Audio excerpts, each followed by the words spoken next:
In primetime news, government is speaking on the increasing rate of cancer. Hello, good night. My name is Aja Brown, reporting live for TVJ News. Cancer is said to be a continuous public health crisis, according to Dr. Honorable Christopher Tufton, who is calling out on Jamaicans in managing their health. TVJ News, Sashine Patterson have more in this week's edition of the Health Report. Cancer tests are laboratory tests used to detect the growth of cancer in the body. These include complete blood count, blood protein tests, tumor marker tests, circulating tumor cell tests, and biopsy. Complete blood count. Complete blood count, which is a medical laboratory test that provides information about the cells in a person's blood.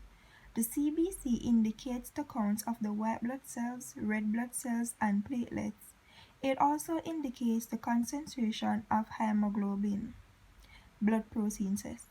Blood protein test, also known as electrophoresis, is a lab technique used to separate groups of protein in blood serum. This allows them to be measured and analyzed individually, which aid in detecting certain abnormal immune system proteins. Tumor marker tests, which are used to identify tumor markers, sometimes called cancer markers, in the blood, urine, or body tissues. Tumor markers are substances made by cancer cells or by normal cells in response to cancer in the body. Circulating tumor cell test, which is a simple blood test that is conducted by an oncologist in the process of identifying and quantifying the tumor cell, which breaks away from the tumor found in the blood. Biopsy, which is a procedure used to remove a piece of tissue or a sample of cells from the body so that it can be analyzed in a laboratory to detect the presence of good cancer. Dr. Kamiece Miller now speaks on the preparation of patients. Preparation of a patient. For complete blood count, blood protein testing, tumor marker test, circulating tumor cell test, there are no special preparations needed. However, for circulating tumor cell tests, if a blood test is required, the patient will be asked to fast several hours before, where they'll be informed to alter any medications they're taking prior to the test. Likewise, for a biopsy, fasting will be required several hours before, where surgery is to be conducted if the patient is to be put under general anesthesia. Other preparations for a patient include avoiding cosmetics, letting the patient sign a consent form, letting them know that they may need someone to accompany them because they may not be able to drive themselves, and informing the medical team of the patient's medical history. Dr. Norreen Anson now explains how these samples are My name is handled. Norreen Anson, and we'll be discussing the handling of sample for the cancer blood tests. So the first cancer blood test that we'll be discussing is the complete blood count test. So in this test, the blood tube should be correctly labeled with the patient's name and the date of completion. The tube is then filled to the stated draw volume. To ensure the proper blood to additive ratio, the tube should be stored at 4 to 25 degrees Celsius or 39 to 77 degrees Fahrenheit. All gel barriers and additive tubes should be mixed by gentle inversion 5 to 10 times immediately after the draw. This assists in clotting process. Serum separator should clot for a full 30 minutes in a vertical position prior to centrifugation, and short clotting times can result in fibrin formation, which may interfere with the complete gel barrier formation. Blood protein test. Plasma, serum, or whole blood are used in the majority of laboratory tests. Collection tubes include chemicals that either block coagulation or stimulate coagulation to keep the specimen in the form required by the test. Before the serum is separated, whole blood can be held up to 4 to 8 degrees Celsius for up to 24 hours, but it must not be frozen. Allow whole blood to coagulate before centrifuging it into 10 minutes of 1000 gravitational units to separate the serum. All blood and other potential infectious material is treated as if it is infected by HIV, hepatitis, or other blood-borne illnesses or infections. Tumor marker test. The container with the sample should be labeled with the patient's name, the patient's date of birth, and also the date of completion. If the sample is not handed in within 1 hour, the container should be placed in a sealed plastic bag and placed into a refrigerator at around 4 degrees Celsius. It should not be kept for no longer than 24 hours because the bacteria in the urine can multiply if it's not kept in a refrigerator. If this happens, it can affect the results of the test. Circulating tumor cell test. The sample should be collected in cell-safe tubes and should not be frozen. It should be at room temperature for storage and transport. Ambient 4 days, refrigerated. Cancer biopsy. For a histopathological examination to be done, the specimen tissue must be fixed properly in a labeled container using a 10% neutral buffered formalin, which preserves the specimen. It is then taken to the pathological lab where the specimen is seen without a microscope. The pathologist may see features that suggest cancer and decides which part of the most critical to look at under a microscope. The tissue is placed into a small container called a cassette, which holds the tissue securely while being processed. After the tissue sample is put into a mold with a hot paraffin wax which cools to form a solid block that protects the tissue. This block is cut into very thin slices with a microton. These are placed on small glass slides and dipped into a series of stain or dye to change the color of the tissue, which makes cells easy to see under a microscope. The day after the pathologist looks at the tissue under a microscope, a report is written detecting what they saw on the slide and diagnosing the disease if there is none. The report is then sent to the doctor. If the surgeon is concerned that a cancer has not been removed completely, a slice from the edge of the tissue that was removed, called the margin, is sent for a frozen section diagnosis. If cancer cells are found, it can be assumed that some are still in the tissue left in the patient. The surgeon will then remove more tissue to try to get all the cancer cells and reduce the chance of cancer coming back. If it is not possible to remove more tissue, procedures such as radiation can kill the remaining cancer cells. Thank you for listening to my presentation. A video will be shown how these cancer indicators tests are done.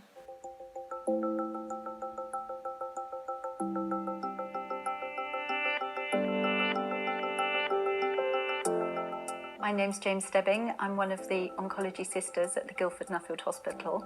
The first step is to assess the veins when the patient comes in. We have a nice comfortable chair. Usually the patient knows which arm seems to be better than another one, but if we can't find anything that's easily accessible, we'll put a warming pad on for 5 to 10 minutes just to make sure that the arm's nice and warm. It encourages the veins to come up a bit quicker. We then put the tourniquet on. We've identified the vein, so we give it a good clean, 30 seconds with some ChloraPrep, allow that to dry. Whilst we're doing that, we prepare the kit and the needle.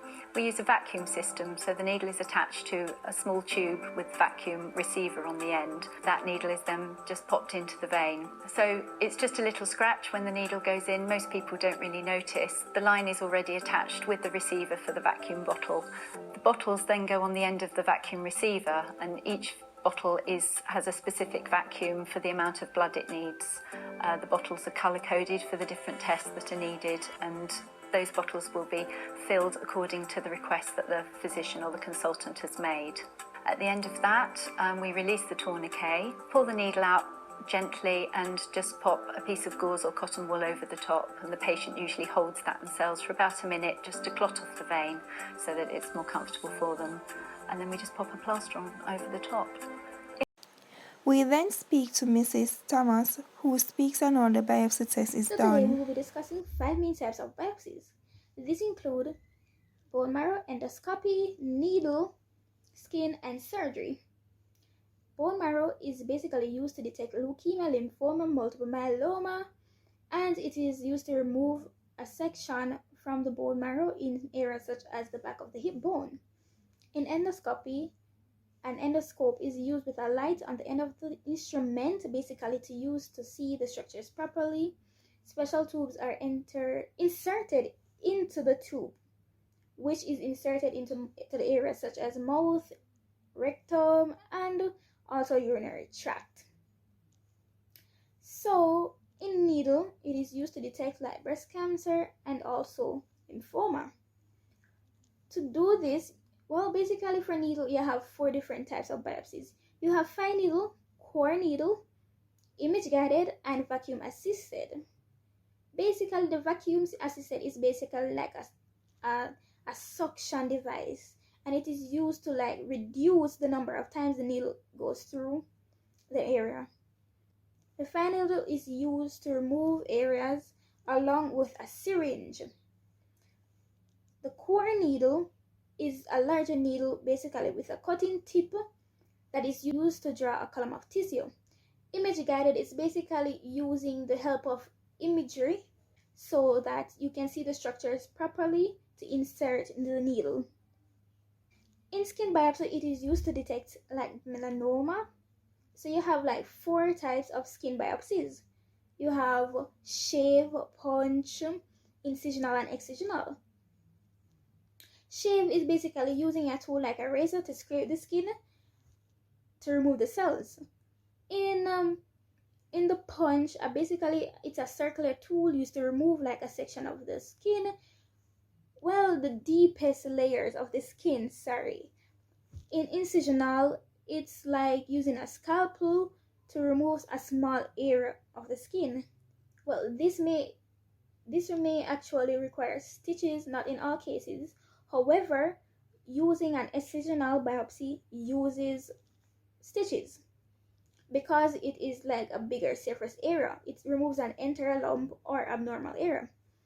Finally, you have the surgical biopsy. This can be used to detect breast cancer and lymphoma as well. So, in doing this, an incision in the skin is done to remove abnormal parts of the skin, to remove cells. The surgery may be used to remove breast lumps and lymph nodes as well. The difference between the surgical biopsy and all these different biopsies is basically the anesthesia.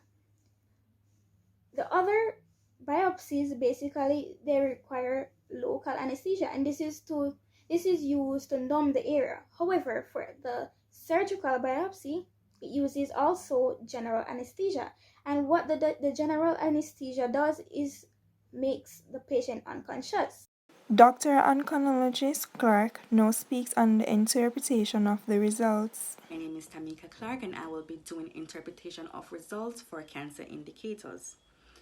For complete blood count, the general reference ranges are white blood cells 4,500 to 11,000 cells per microliter, red blood cell 4.5 to 5.9 million cells per microliter for women, and 4.1 to 5.1 million microcells for women.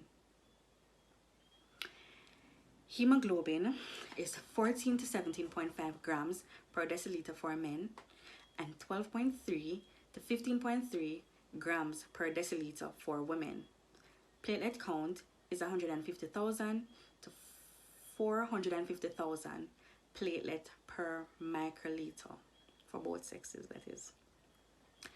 A red blood cell count that is higher than normal or a high hemoglobin level could point to an underlying condition such as a heart disease.